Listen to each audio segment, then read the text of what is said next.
Hello children, welcome back to my channel CBSE Geography Made Simple. As promised, I am back with detailed explanation and notes on the second chapter of Geography of Class 9th of CBSE curriculum, Physical Features of India. I have tried to explain the chapter with the help of maps, diagrams and examples. Some technical terms used in the chapter have also been explained and mentioned in the footnote. Check out the description box below to find the comprehensive notes of this chapter. Also, those of you who are visiting for the first time, please do not forget to check out my previous video on the first chapter, that is India's size and location. So, let's begin. Physical features of India. We know that India is a vast country with varied landforms like mountains, plains, desert area, the coastal region and the coastal plains, and the island groups.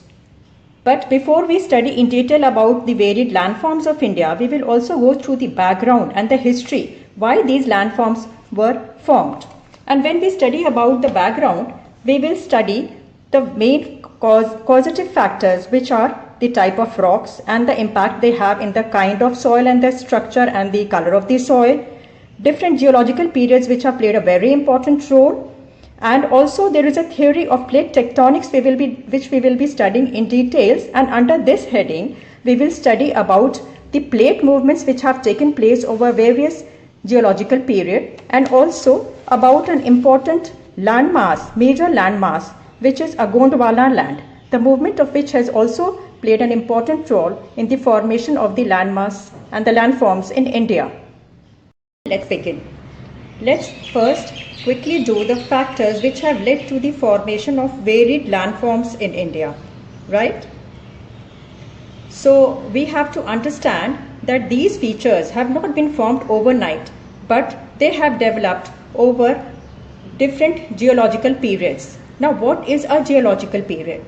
Geological period is basically, I'll tell you, geological period is basically a prolonged time span during which specific kind of rocks are formed on the surface of the earth.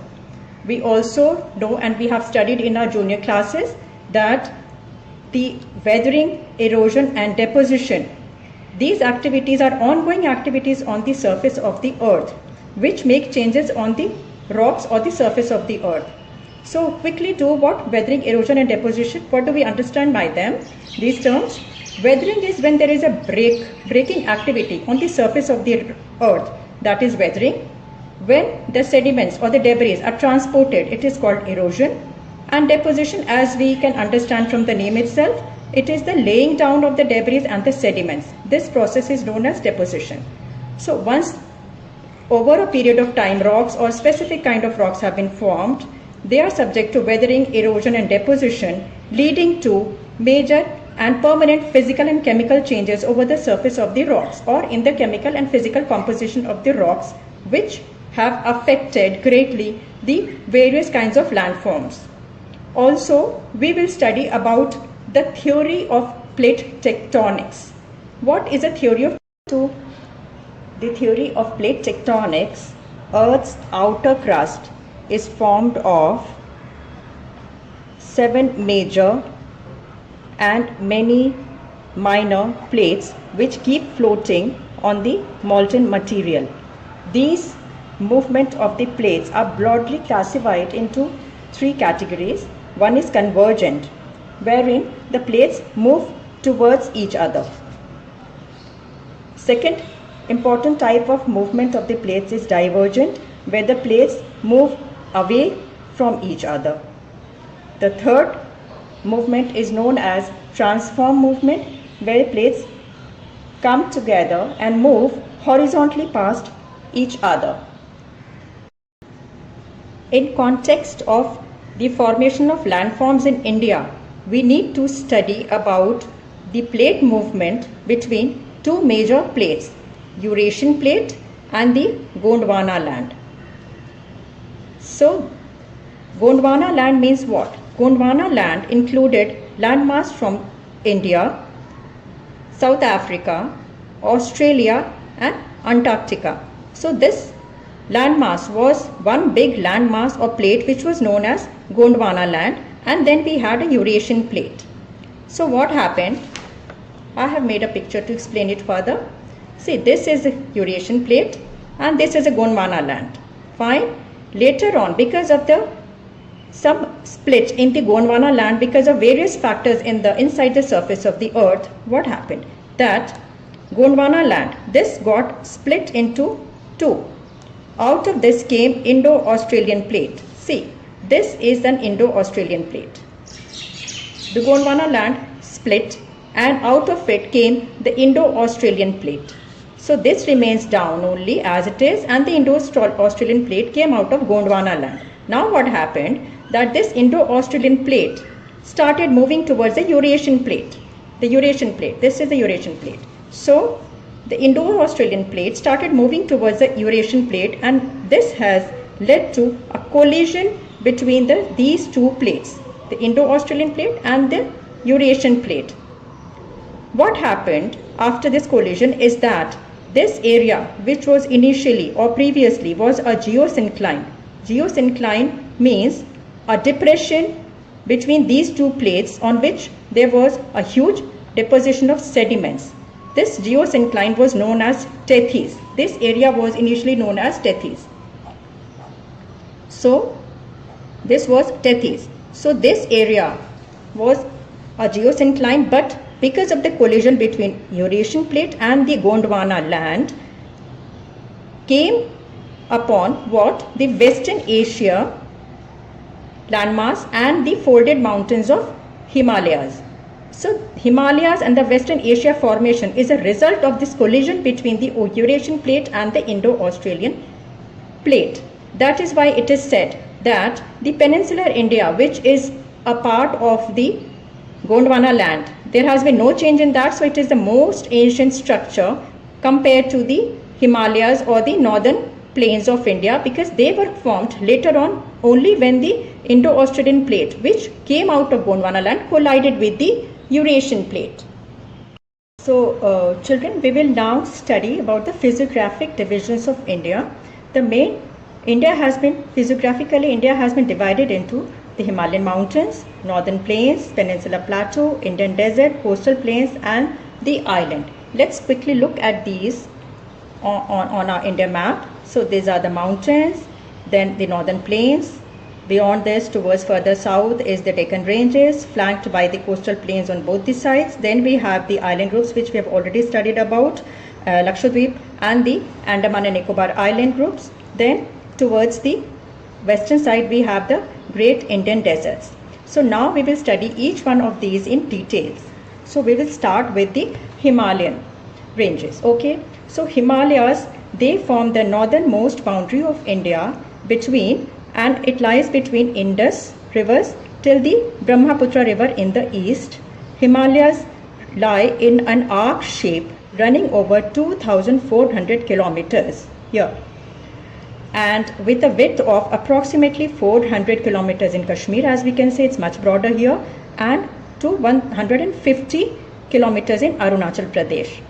And one important thing which we must again recall, that Himalayas, as we have studied, is one of the youngest and the recent landforms which we have already studied in a previous section. So these are the Himalayan ranges forming the northern boundaries of India. Now Himalayas have further been divided on the basis of, there are two categories, there are two bases on which Himalayas have been divided. One is the longitudinal division, which is on the basis of the altitude of the Himalayan ranges. So on the basis of the altitude, Himalayas have been divided into three ranges. The highest and the most rugged range is known as the Inner Himalayas or the Himadri. So this is the Himadri range lying and the northernmost ranges, which has an average height of approximately 6,000 meters, and all the highest and the most rugged mountain peaks like Mount Everest, Kanchenjunga, Makalu, these are all in this range only. This area is perennially snow covered because of the altitude. Lying parallel to Himadri is the Himachal area, this area, the mid-range. This is also known as Lesser Himalayas. This area has an average height of 3,700 to 4,500 meters, with important important ranges like Dholagiri. Then we also have the important hill stations of Kashmir, Kulu Manali, Mussoorie. These are all hill stations are also in the Himachal or the lesser Himalayan region. Further down south is the Shivalik range. Shivalik range consists of the gravels and pebbles, which Shivalik range is composed of the gravels and pebbles which have been brought by the Himalayan rivers as they descend down, and this has an average altitude. This is a Shivalik range, average altitude of 900 to 1000 meters only, so which is much lesser now, and the stretch is between 10 to 50 kilometers. Between Shivalik and Himachal is the area or the valley which is known as Doon. For example, we have heard of Dehradun, which is a quite a popular Doon valley in India. Okay. Now we will study about the horizontal division of Himalayas. So horizontally, as we move from west to east, there are three divisions of Himalayas. One is known as the westernmost division of Himalayas is known as the Punjab Himalayas, which lies between Indus River and Satluj River. This area lies in states of Punjab, Kashmir and Himachal, and therefore locally they are also known as Punjab Himalaya or Kashmir Himalaya or Himachal Himalayas. Now another division is between Satluj and Koli River, is somewhere here. This river, Satluj River and Kali River, this region is known as Kumaon Himalayas. Then the third division is between Dihang and Tista River, which lies in the state of Assam, this area. This is known as Assam Himalayas. As we have already studied, the Himalayas, they run from Indus till Brahmaputra. So after Dihang Gorge, beyond this is the Dihang region, Dihang Gorge. Beyond this, Himalayas take a sudden southward turn, forming the eastern boundaries of India. This Himalayan range, these ranges of Himalayas, this form the Purvanchal or the eastern hills, and they consist of Patkai, Naga and Mizo hills. This Patkai, Naga and Mizo hills. Now we will study about the next physiographic division of India, which is the northern plain. And as we study the northern plains, we will study about the broad regions of Himalayan plains, as in the Punjab plain, Ganga plain and the Brahmaputra plain. This division is on the basis of the locations, and on the basis of the difference in the relief features, there are certain terms which we have to understand. These are Bhabhar, Terai, Bhangar and Khadar. So the northern plains, they lie at the foothills of Himalayas, and they run between the Indus River on the west till Brahmaputra River on the east. This covers an entire stretch of 2,400 kilometers from west to east and 240 to 320 kilometers wide. Thus total area covered is approximately 7 lakh kilometers. This stretch is drained by three main rivers, Indus River on the west, the Ganga and the Brahmaputra on the extreme east.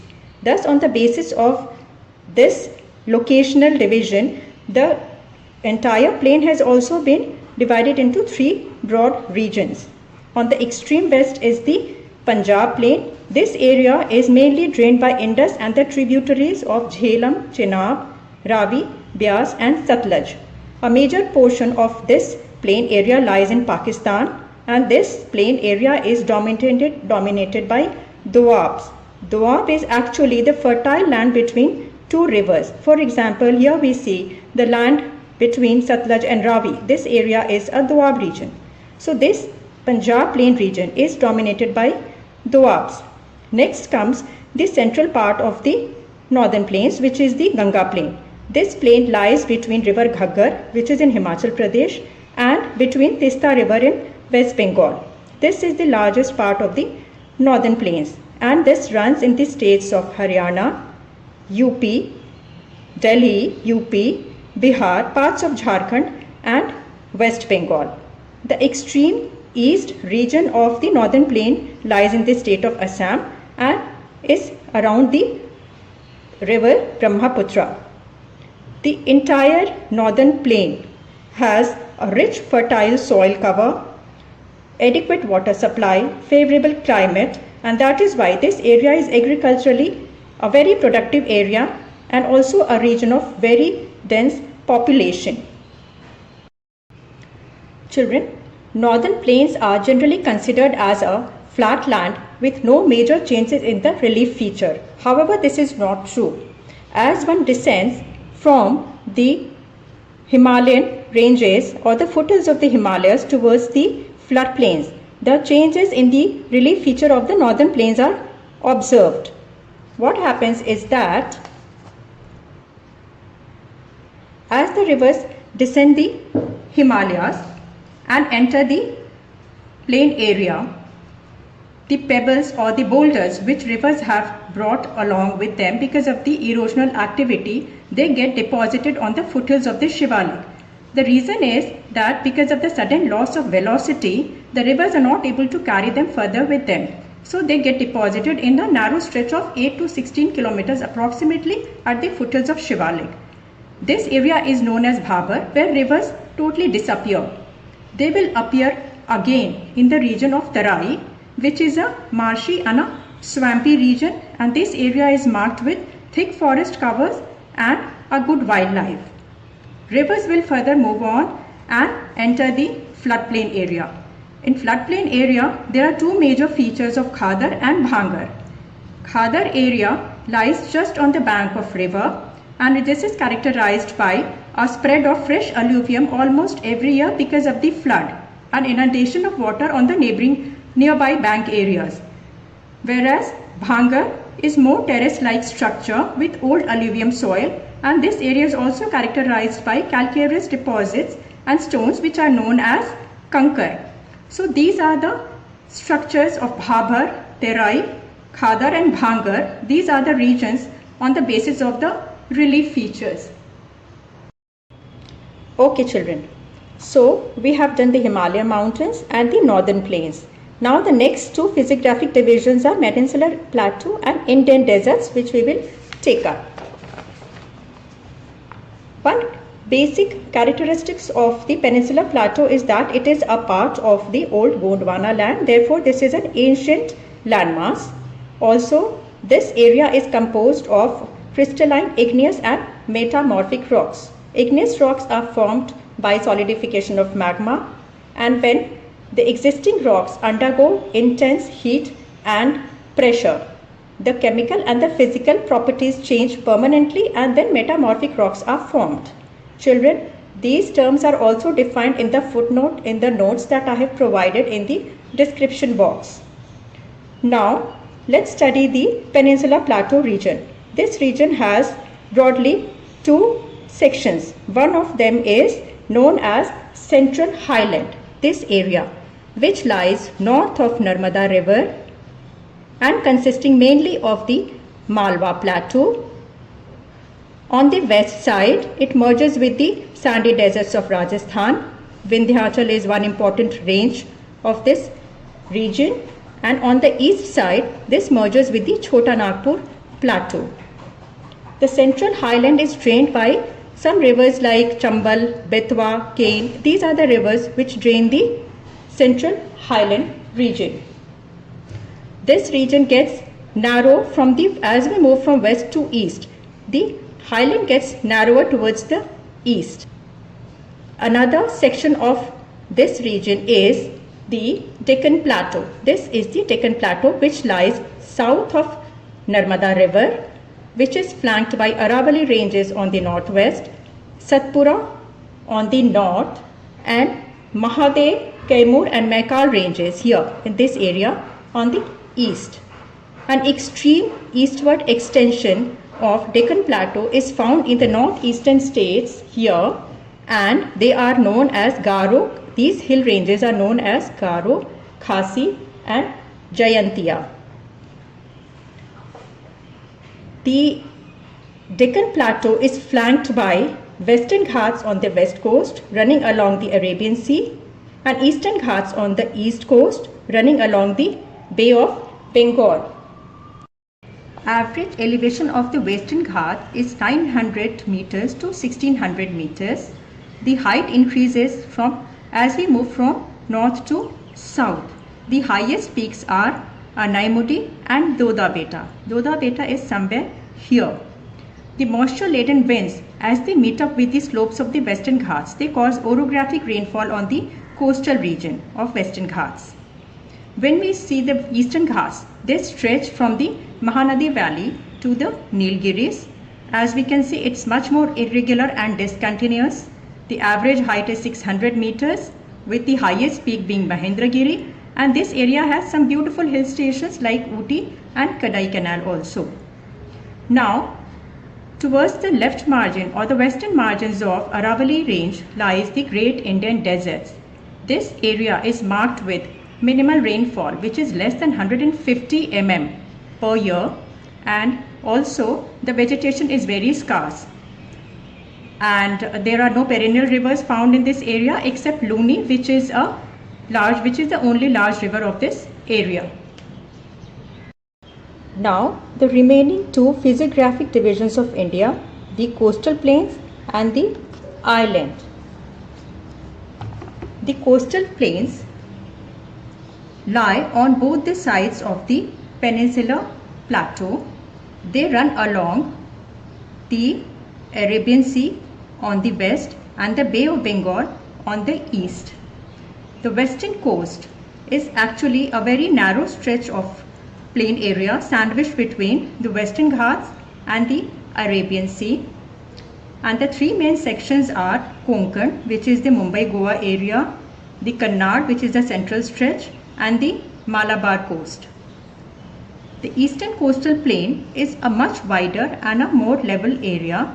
This has two broad sections of northern Sarkar and the Coromandel coast. Important rivers are Mahanadi, Godavari, Krishna and Kaveri, and all these rivers, they make delta as they drain into Bay of Bengal. Lake Chilika as an important lake of this coastal plain area. Now the island groups of India. One is the Lakshadweep island groups in the Arabian Sea, and the other one is Andaman and Nicobar of island groups in the Bay of Bengal area. The Lakshadweep island group is composed of small coral islands. They lie very close to Malabar coast of Kerala. It's a very small island group of approximately 32 square kilometer only. This has diversity of flora and fauna, and there is one island which is known as Piti, which is an uninhabited island and is famous for the bird sanctuary. Now the Andaman and Nicobar island groups, this is an elongated chain of islands extending from north to south. The northern island groups are known as Andaman and the other one is known as Nicobar. They lie very close to the equator, and that is why they have an equatorial climate here. Again, diversity of flora and fauna is an important feature of this island group.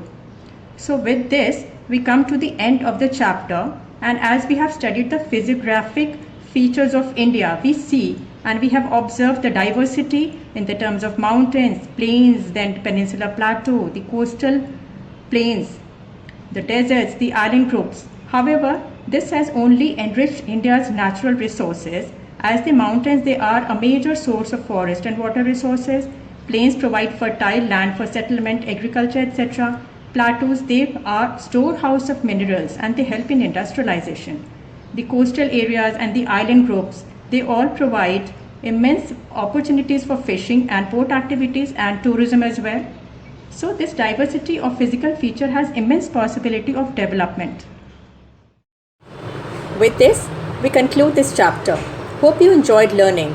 If you liked the video, please do like and subscribe to my channel and also share with your friends. Feel free to share your queries and feedback in the comment section below. And yes, don't forget to access the notes of the chapter from the description box. I shall be back again very soon with the next chapter in Geography of Class 9. Thanks for watching. Happy learning.